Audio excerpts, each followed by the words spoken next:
Hey folks, I am Becky with Enduring Finances. Welcome to my channel. Today we are taking a look at how to charge Lime scooters for the company Lime, charging their scooters, their bikes, doing battery swaps, all of those things in 2024, because a few things have changed. A lot of things have remained the same, but let's go ahead and jump into it. First of all, Lime started back in 2017. Since then, a lot of things have changed for juicers and other workers. Logistics partners and their teams have now typically taken over the day-to-day operations of charging, deploying, retrieving scooters and bikes, and doing the battery swaps in the majority of the cities, states, and countries around the world.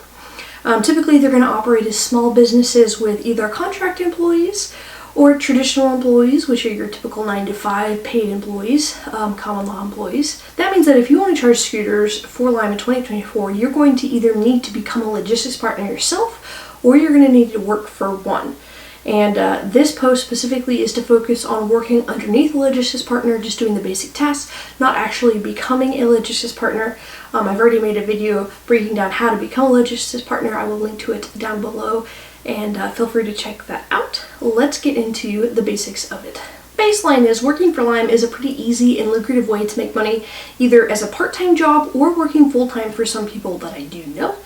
Typically, a city is going to operate completely with battery swaps on scooters that are of the newer generations, or they're going to have the old scooters where you're going to have to go out and physically charge them and then return them back out into the city. Some cities also have the bikes that are working as well with the interchangeable batteries. And eventually, all of the older model scooters will be phased out, and the newer Gen 4 and Gen 4.1 series scooters with all the swappable batteries are going to be the standard as far as it goes. That being said, there are multiple ways that you can make money for Lime dealing with bikes, scooters, and the batteries.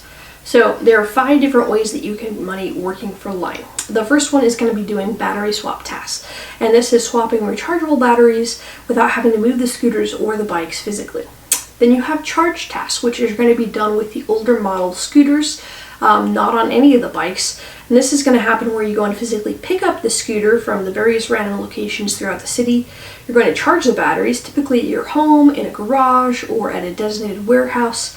And then once those scooters are charged, you're going to go ahead and drop them back off at Lime home locations throughout the city. The third way to make money is going to be move tasks, and this is pretty straightforward as it goes. You're going to pick up scooters and bikes within the city and move them to more designated areas that Lime would like to see. This wasn't as prominent with the charging scooters because you're going to do that already when you move them after you charge them.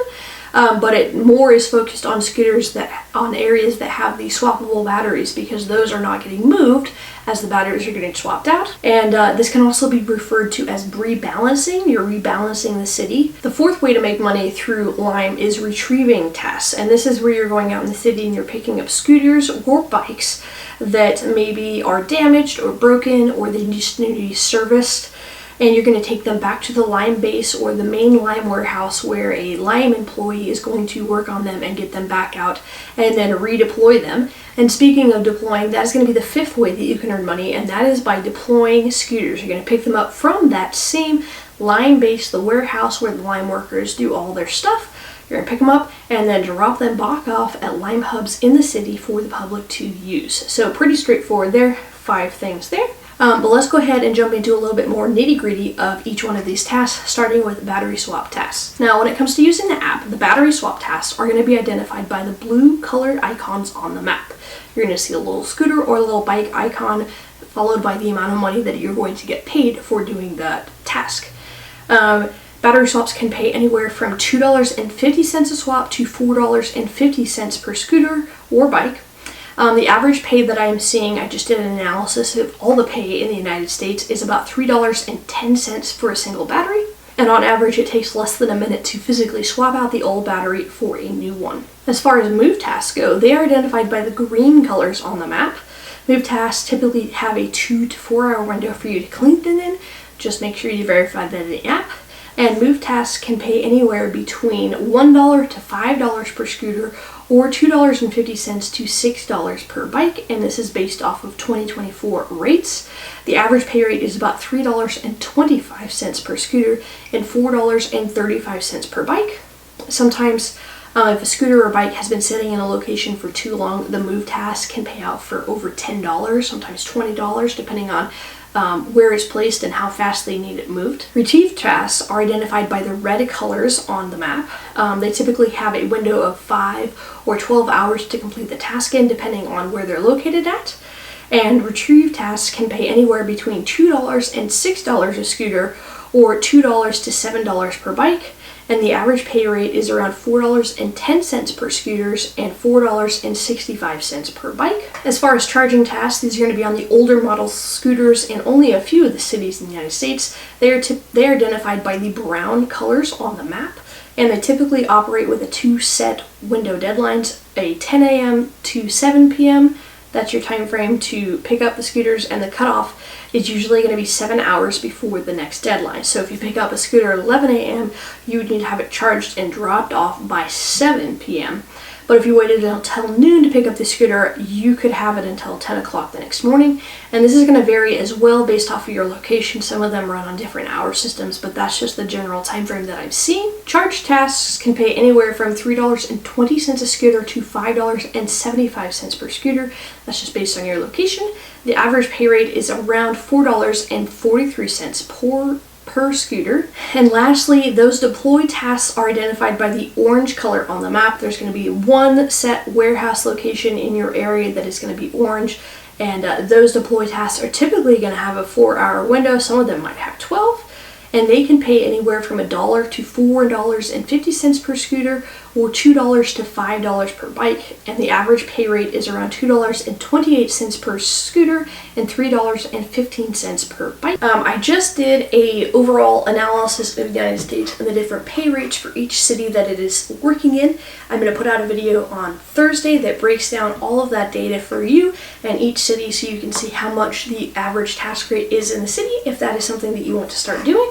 Just a side note before we jump into these tasks a little bit more, individual cities can have different time limits for each task to be completed in. Some may allow for a 12-hour period, and some might only allow for 4 hours. So when you start doing these tasks, make sure that you're verifying how much time you are given based on what location you're at for each one of these tasks. Now let's jump into actually using the new Lime Supply app and completing all of these tasks. First thing you're going to need to do is actually download the app. You need a smartphone, either an Android or an iPhone, and download the Lime Supply app, not the Lime app. That is just for riders. The Lime Supply app is going to be the lifeblood of completing tasks and tracking your earnings and all of the good things.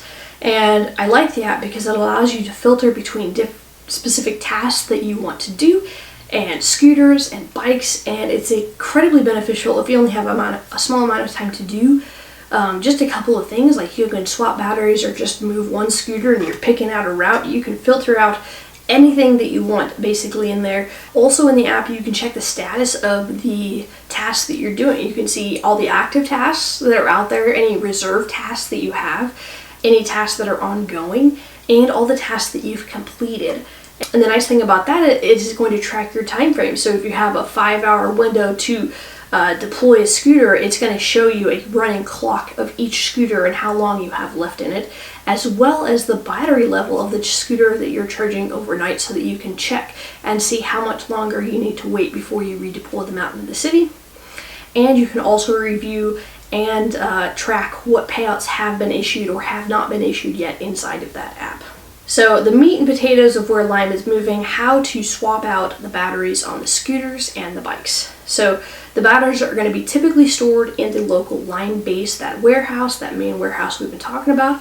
So you're going to need to coordinate with the local area manager or whoever runs that warehouse to verify the operating hours and the system in place to check out those batteries. For us, we're just using a simple write it down on a sheet of paper. They have set hours that you can go in. To check out those batteries, it's really straightforward and simple. You're going to go in, scan the small QR code on the back of the battery, and that's all you need to do. Load up the batteries and you're ready to go out work in the city. When it comes to finding those batteries that need to be swapped out in the city using the app, it's very easy. You open it up, go to map view, and you look for those blue icons. You can take a few minutes to kind of plan out your route, see what areas are high traffic, and then take advantage of your ability to reserve scooters for up to an hour at a time.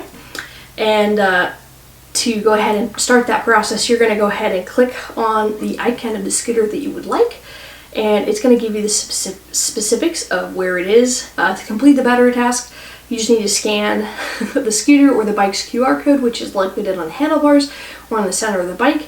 It's going to essentially, would you like to start the task? Start task. It's going to release the battery. You take out the old battery, you put in the new battery, slam it into place, wait for it to detect, and then it's going to tell you that it is complete, and you're good to go. It takes about less than a minute to complete a battery swap. Super straightforward with that. And then once you've done a lot of batteries, or you're just wrapping up for the day or the week or whatnot, you're just going to head back to the warehouse and drop off all of those depleted batteries that you have picked up from the city.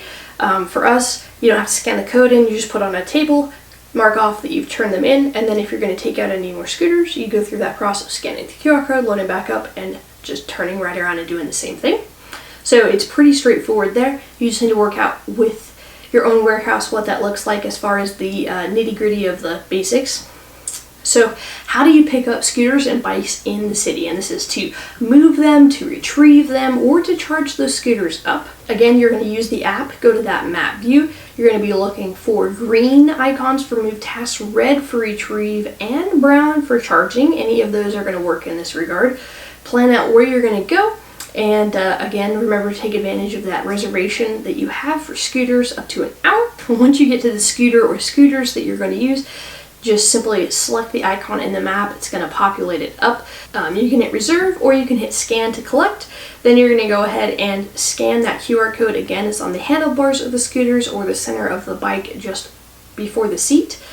And then you can physically load the scooter or bike into your vehicle or trailer or whatever you might be using that, and either take it home to charge or drop it off at a Lime hub or warehouse or a designated spot in the city where you plan on taking it. Just a heads up on the reservations that we're going there. If you do not use your reservation within the hour and it expires, you get three of those a day. If you let it expire more than 3 times, Lime will take away your ability to reserve for the next 12 hours plus.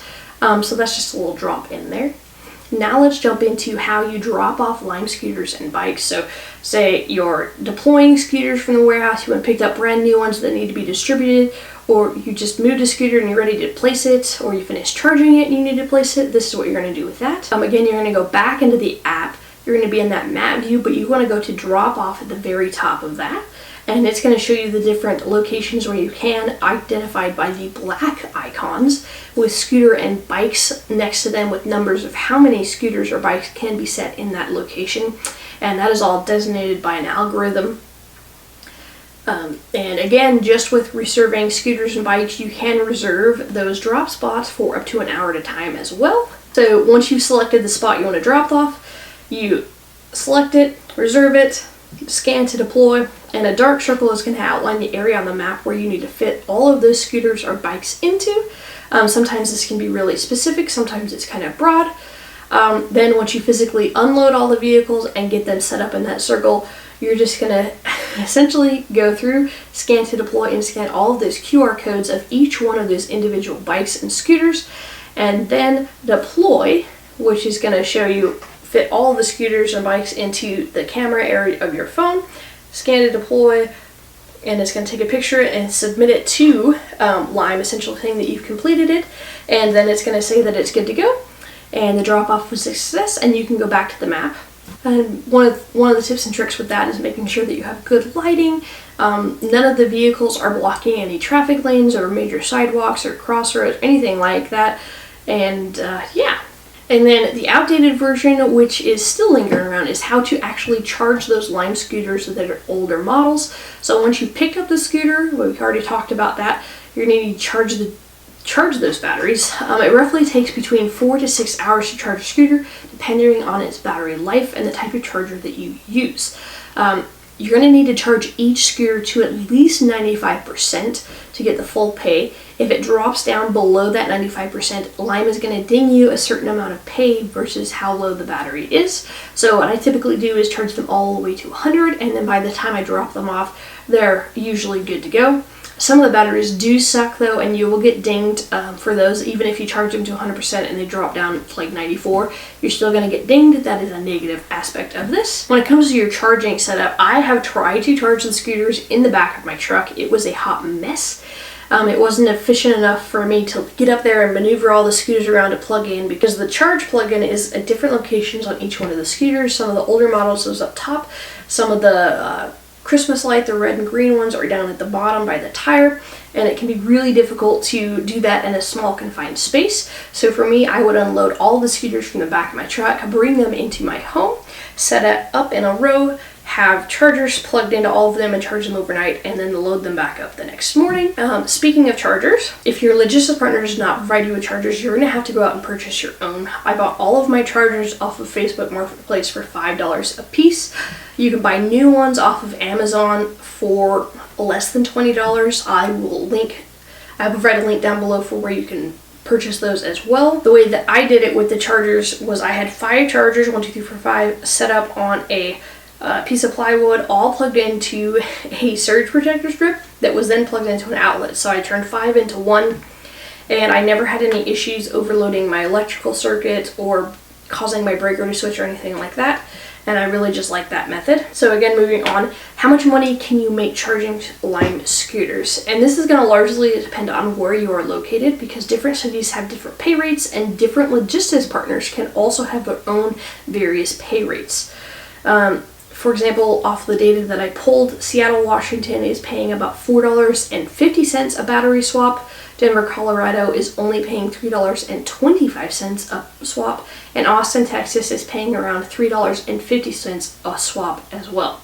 And again, these rates are not set in stone. They're going to fluctuate, sometimes daily, sometimes in the middle of the day, just based on supply and demand and what the area is looking like there. So this could also be changing before you even see this video as well. One of the things that you are going to need to keep in mind is the expenses that you're going to incur. If you're charging the scooters, it costs about 15 cents to charge a scooter, just based off estimation. But if you're driving around and picking up scooters, you're going to have to gas and maintenance done on your vehicle for that. And you're going to have to factor in the taxes that you're going to have to pay if you're an independent contractor.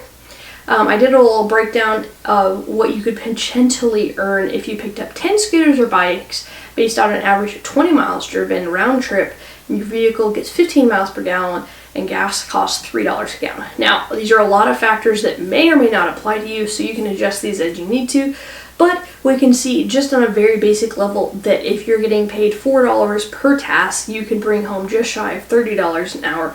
But if you're only making $3 per task, you're going to bring just barely over $21 an hour. So those higher paying tasks are going to be more profitable for you, as long as they're not too far out of the way. How do you get paid by Lime as a juicer? With Lime's transition to the logistics partners, the payouts have also transitioned to the hands of your logistics partner. Lime groups completed tasks daily based on from essentially 12 o'clock in the morning, just after midnight, to 11:59 p.m. that same day. So that's a typical day for them. Lime pays those logistics partners out once a week on Monday morning at 10 a.m. And Lime uses Hyper Wallet still to deposit those weekly earnings into their logistics partners account.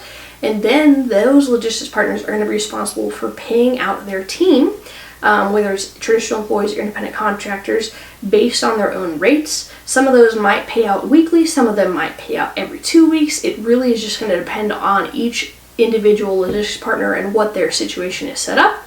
The good thing is you can track how much money you are earning through the app as well, and whether or not it has been paid out to you. So cons to working as a juicer for Lime. First one is the batteries are not always available when you need them.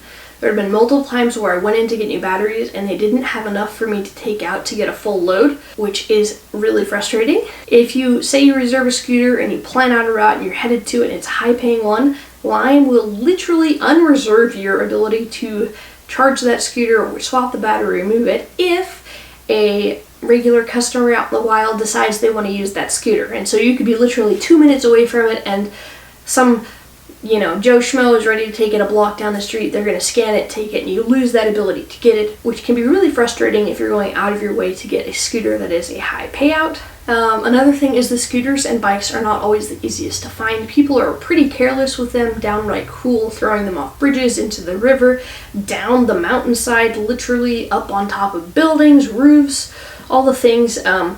So it can get really frustrating when you're trying to find an app and it's behind a wall, or you can't get to it because someone literally has it in their backyard. And this means that you're losing time and money that you invested driving to that location, and the opportunity cost of losing what you could have earned getting a different scooter. And then the thing that I think is the most petty is that Lime sends me a ridiculous amount of emails saying that my drop-off photos did not pass their standard. They have a very particular standard that is very difficult to figure out exactly what they want as far as taking photos of the scooters that you've placed at a set location to drop off.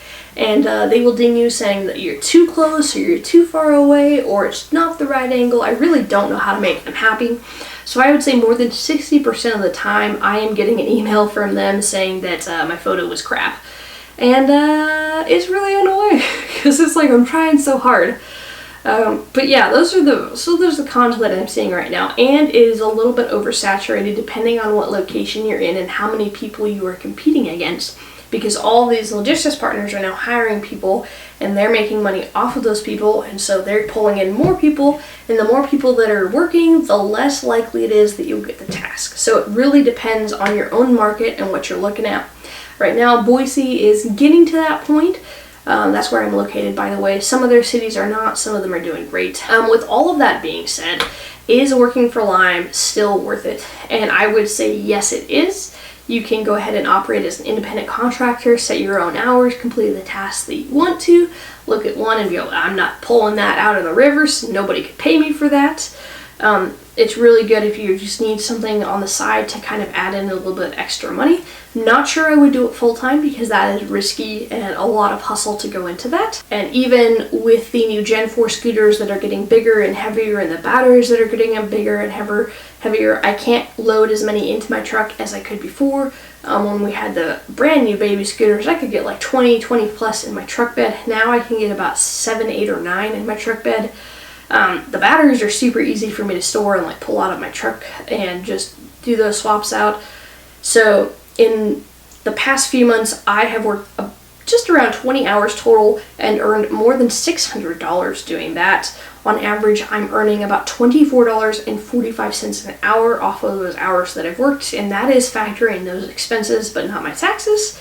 And my best day this year, I made $145.50 in just over 3.5 hours. It was a gold mine, and I just ate it up.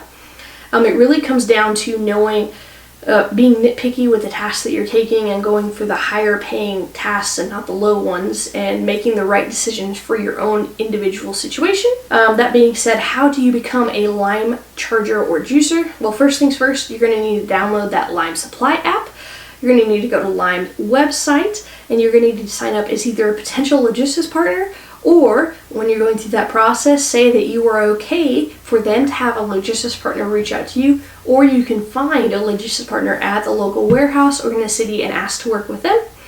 And again, to see if Lime's running in a city, you can check out their locations on the website, or you can wait for a video on Thursday where I break down all the cities that Lime says it's operating in the United States and how much I am seeing right now that they are paying for each one of those tasks. But that's going to wrap things up for this video. Hopefully this covers the basis of what you can expect working as a juicer for Lime in 2024. If I didn't cover anything or you have questions or concerns, please feel free to reach out to me. You can leave a comment, you can send me an email, or reach out to me on all of my social media, Instagram, Facebook, all the things.